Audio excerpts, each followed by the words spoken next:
That's very nice. Very nice. Nice crew. Here, put that up. They took something. If you have anything left over, just take it as tips, okay? You guys take it, give it to the rest of the store. Okay, don't worry about the product. Just take it as a tip. Imagine walking into a high-end store, excited to make a purchase, only to be met with suspicion and hostility. Unfortunately, this is the reality for many black shoppers who face racial profiling every day. Like James, an entrepreneur with a low-key style, taking a casual detour into the luxury district. But then Donald Trump walks into the store and turns the table. The outcome will leave you speechless. Will the store staff apologize for their actions, or will they continue to deny any wrongdoing? Join us as we uncover this story. The unlikely encounter. It was on a sunny Saturday morning. James hadn't planned to visit the luxury district that day. He was just getting off a long work meeting and had some time to kill before heading home. A store caught his eye. Polished glass windows framed by sleek lighting, mannequins dressed to perfection. The place radiated wealth, exclusivity, and that special allure of things almost too expensive to touch. It was his kind of place, though he didn't look like the store's typical customer. His casual style, a fitted hoodie, jeans, and a gold chain was deliberate.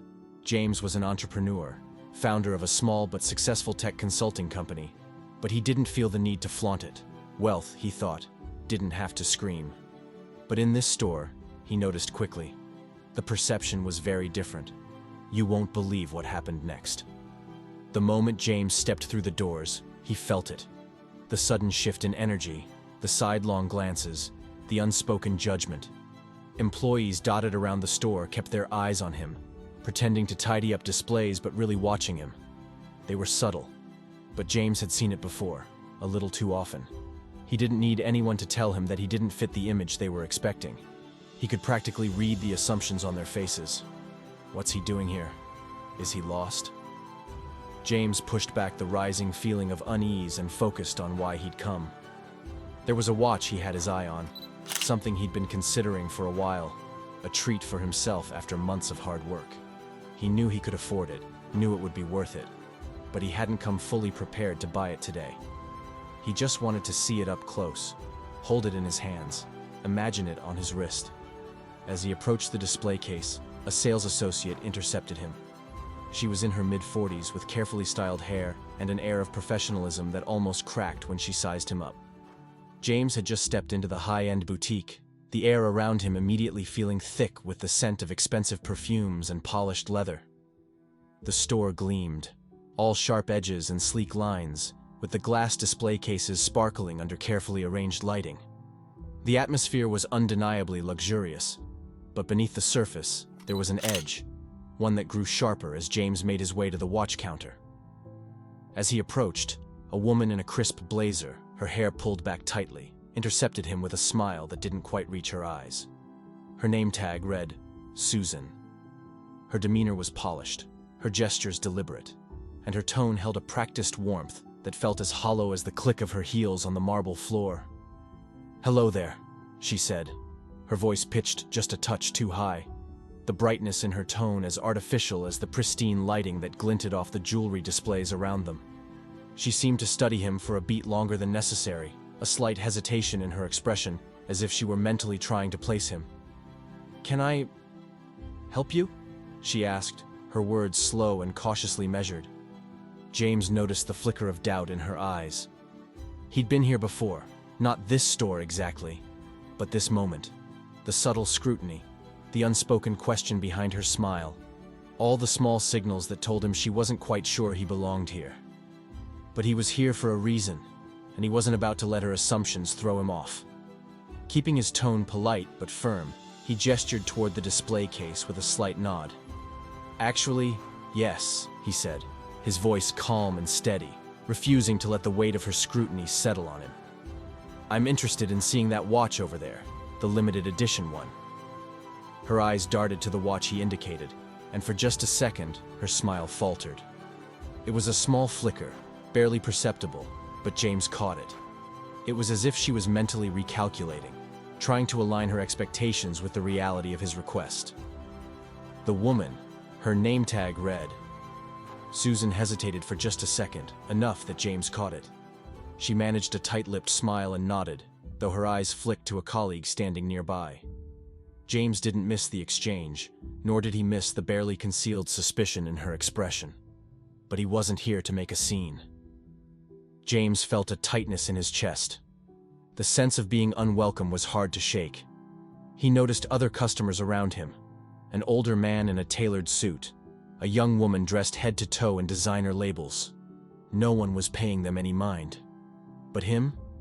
All eyes, it seemed, were still on him, even as he simply waited for the watch he'd asked to see. When Susan returned, she held the watch delicately, almost as if she expected him to mishandle it. She didn't hand it to him right away, though. Instead, she leaned in, her tone lowering, as if she were giving him a friendly tip. Susan hesitated, her fingers still hovering over the glass case as she took in James's request. The watch he'd pointed out was one of their priciest items, a piece displayed under extra lighting to highlight its craftsmanship, the kind of watch only a few customers ever asked to see. For a moment, she seemed to debate her next words, her eyes flicking back to James with a look that mingled surprise and guarded skepticism. "This watch is quite an investment," she said finally, her voice light but with a forced edge. A tight, slightly uncomfortable smile crossed her lips, one that didn't quite hide the doubt in her eyes. She leaned in a little closer, as if about to share a piece of confidential advice. "I just want to make sure you're aware of the commitment," she added, her tone dipping on the last word. It was as though she was gently trying to steer him back, as if she thought he might be unaware of what he was getting into.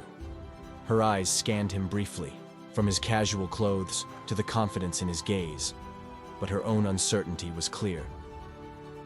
"It's not inexpensive," she finished, drawing out her words as if searching for a way to soften them. She held his gaze for a second longer, her look carrying an unspoken question. James's mouth went dry. He knew what she was implying, though she wasn't saying it outright. He could feel his pulse quicken, his face flush slightly.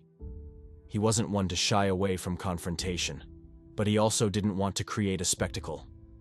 So he took a breath, looked her straight in the eye, and held out his hand for the watch. "Yes, I'm aware," he replied simply. Susan's face reddened slightly, but she handed over the watch.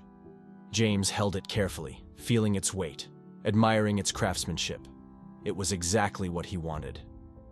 But the encounter had left a bitter taste in his mouth. He hadn't expected to feel so unwelcome, so out of place in a store he'd chosen to visit out of genuine interest. He was just about to hand the watch back, his eagerness dimmed, when he noticed a commotion at the entrance. The sudden shift in energy was visible. Heads turned, employees straightened up, and whispered excitement spread through the store. And then, stepping through the doorway with an entourage of assistants and security, was none other than Donald Trump. James blinked, barely believing what he was seeing. Trump, in his signature suit and red tie, strode confidently into the store. His presence commanded attention. Whether you liked him or not, it was hard to ignore the magnetic aura he carried. Employees flocked to him, smiles widening, eagerness dripping from every gesture. The entire store's atmosphere shifted in an instant.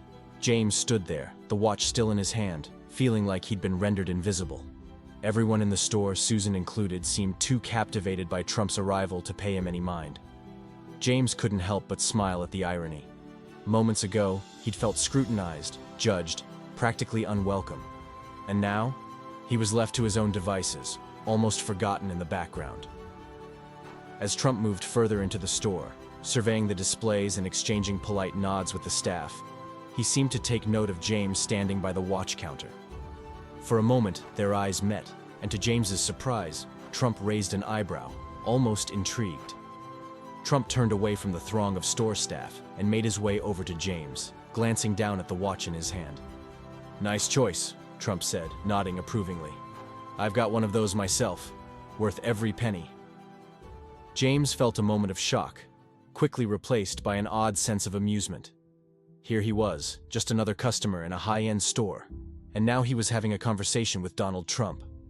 James nodded, genuinely considering the words.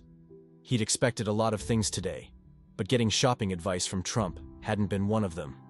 Just then, Susan approached, her face a mixture of shock and discomfort.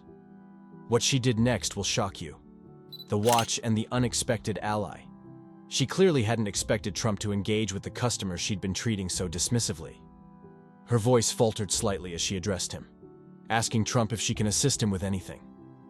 Trump waved her off with a dismissive hand, keeping his attention on James. Trump, with a swift reply, asked her to give James a better service. Trump then asked James if he was interested in the watch, loud enough for Susan to hear. James smiled, feeling a mix of gratitude and surprise. "Yeah, I was, actually." Trump turned to Susan, his gaze sharp, then asked Susan to bring it out for James. He instructed that James be treated with the same courtesy he was shown. Susan's face turned an alarming shade of pink, and she stammered slightly before nodding. She turned to James and apologized. Her tone suddenly dripped with respect that hadn't been there before. She looked down, clearly uncomfortable but determined to save face. James accepted the watch from her hands, noting the newfound humility in her demeanor. It was strange, he thought, how quickly things could change. A part of him felt triumphant, though he hadn't intended to teach her a lesson. All he'd wanted was a fair shot, the same respect any other customer would get. Trump, meanwhile, seemed to relish the scene. He watched Susan with a satisfied grin, then clapped James on the back, surprising him, telling him about the talk about status and respect these days, telling him that it's people like him that earn respect the right way. James wasn't entirely sure how to respond. He didn't agree with all of Trump's views, but in that moment, the sincerity seemed real. Odd as it was, Trump's acknowledgement felt validating. With a final nod, Trump turned to leave, pausing only to give Susan a pointed look, asking her to take good care of her customer, every one of them. As Trump exited the store, the buzz slowly subsided, and employees returned to their posts, exchanging bewildered glances. Susan looked visibly humbled, her cheeks still red as she resumed her duties, throwing the occasional awkward glance at James. James, meanwhile, took a deep breath, feeling a mixture of emotions. He looked down at the watch in his hand, weighing not just its physical heft, but everything it represented in that moment. It was more than just a luxury item now. It was a reminder of the strange, unexpected encounter that had brought it to his attention. "Would you like to make the purchase?" Susan asked quietly, her voice almost meek. The change in her demeanor was palpable, like she'd been caught off guard by the entire situation. There was no more edge to her tone, no trace of the skepticism that had been so blatant just minutes ago. James looked at her, pausing for a moment to consider. Part of him wanted to just walk out, to take a stand and leave behind the watch as a silent protest, but another part of him felt oddly victorious. This wasn't just about buying something anymore. It was about claiming his own space in a place that hadn't wanted him there. Besides, he'd come here for this watch because he truly wanted it, and he wasn't going to let anyone's assumptions take that away from him. "Yes," he replied, meeting her eyes evenly. "I'd like to buy it." Susan nodded, managing a small, tight smile. She guided him to the register, her hands moving quickly as she processed the sale, her face a blend of nervousness and determination to redeem herself. James watched her, a little amused but also feeling a tinge of empathy. He knew people like her. They were trained to read appearances, to categorize and judge based on snap impressions. But today, she'd had to face the uncomfortable truth that her assumptions had led her astray. As he signed the receipt, Susan handed him the watch's luxurious case, carefully boxed and tied with a ribbon. Her hands trembled slightly, and she looked up, her voice hesitant. "Thank you for your patience today," she said, her tone soft. It wasn't exactly an apology, but James could tell it was the closest she'd come to one. "I hope you enjoy the watch." James nodded, giving her a polite smile. "Thank you. I'm sure I will." He turned to leave, holding the bag with the watch in his hand, feeling a quiet sense of triumph. As he walked out of the store and onto the bustling New York street, he couldn't help but reflect on the strange turn of events. The encounter with Trump had been surreal, almost dreamlike, but it had also brought something to light. Here he was, just a regular guy who'd come in to buy a watch, and the world around him had made assumptions based on his appearance. But sometimes he realized, the unexpected could create surprising allies.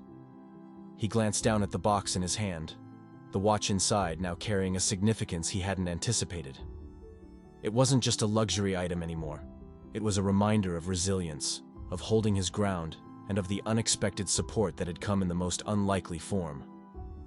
As he walked down the street, the noise of the city filling his ears, he found himself smiling. He had a good story to tell now, one he knew would become a favorite among his friends. And more than anything, he had a reminder that, no matter what the world assumed about him, he knew exactly who he was, and that was all that mattered. What are your thoughts on James' treatment and how Trump intervened? Remember to like, share, and subscribe for more. Also, click the following video shown on your screen. You will enjoy it.